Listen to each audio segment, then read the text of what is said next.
Alors, bonjour tout le monde, Steve Garé, courtier immobilier chez Remax Action. J'ai l'immense plaisir et le privilège d'avoir Jimmy Kabemba avec nous aujourd'hui. Jimmy se spécialise en services comptabilité et impôts. Et Jimmy, bienvenue dans notre émission. Merci beaucoup Steve de m'avoir invité à ton émission. Alors moi je suis Jimmy Kabemba, j'ai une firme de comptabilité qui se spécialise dans la comptabilité et les déclarations d'impôts. Ça fait déjà 15 ans que je fais ça, puis je suis à l'émission de Gary aujourd'hui. C'est excellent Jimmy parce que justement ta spécialisation est tout à fait de mise dans le contexte que ce soit immobilier. Et puis on parle d'immobilier, dis-moi, quel est le défi majeur que tu vois dans les gens qui viennent te voir? Est-ce qu'il y a des erreurs qu'ils font, qu'ils devraient mieux gérer dans leur impôt et dans l'achat?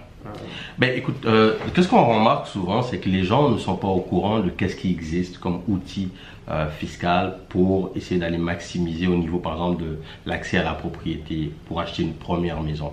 Les gens ne connaissent pas le RAP, qui est un bel outil qui permet aux gens d'acheter une première acquisition de maison. Et le RAP va souvent agir avec le REA, qui est le régime d'épargne enregistré retraite, qui est aussi un bel outil qui vous permet les deux ensemble d'aller maximiser pour faire un premier achat. Et derrière ça, il y a aussi un autre crédit qui vient par la suite, qui est le crédit de l'achat de la première habitation.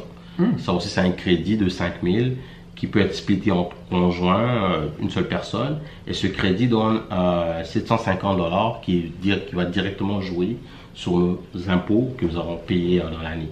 Alors, les gens, souvent, ils ont tendance à ne pas connaître ça ou bien ils ne savent pas que ça existe.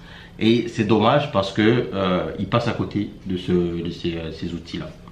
C'est surprenant parce que quand même, le RAP, ça fait déjà très longtemps qu'il est en vigueur. En tout cas, j'ose dire, décennies peut-être. Oui. Et ce crédit d'impôt aussi, ça c'est moins, je te parie, c'est probablement même moins connu. Oui, c'est sûr, le crédit d'impôt est moins connu. Des fois aussi, qu'est-ce qui arrive souvent, c'est que les gens, quand ils achètent une première maison, ils ne disent pas au comptable qu'ils ont acheté une première maison. Bien sûr, le comptable doit toujours faire un formulaire où est-ce qu'il passe en revue tous les crédits qui existent. Mais la première chose à faire lorsqu'on va faire cette déclaration d'impôt et qu'on achète une maison, il faut l'informer à votre comptable, dire que voilà, j'ai fait une acquisition.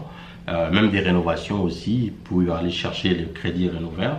Il faut aller chercher ces crédits-là aussi. Il faut préciser au comptable que oui, j'ai fait des rénovations. Des fois, il y a des contracteurs qui font signer des attestations. Ça, c'est automatique. Mais des fois, il y en a qui ne le font pas, bien ils ne savent pas. Ça, c'est certaines lacunes qui existent dans le domaine, mais qui peuvent toujours être rattrapées et redressées dans le futur. Donc, il y a toujours moyen de revenir en arrière pour aller chercher ces crédits-là.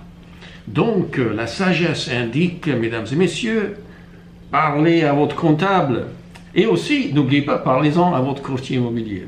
Jimmy, merci beaucoup. Merci à toi. Ce fut un plaisir. Moi aussi. Et merci, chers auditeurs. À la prochaine.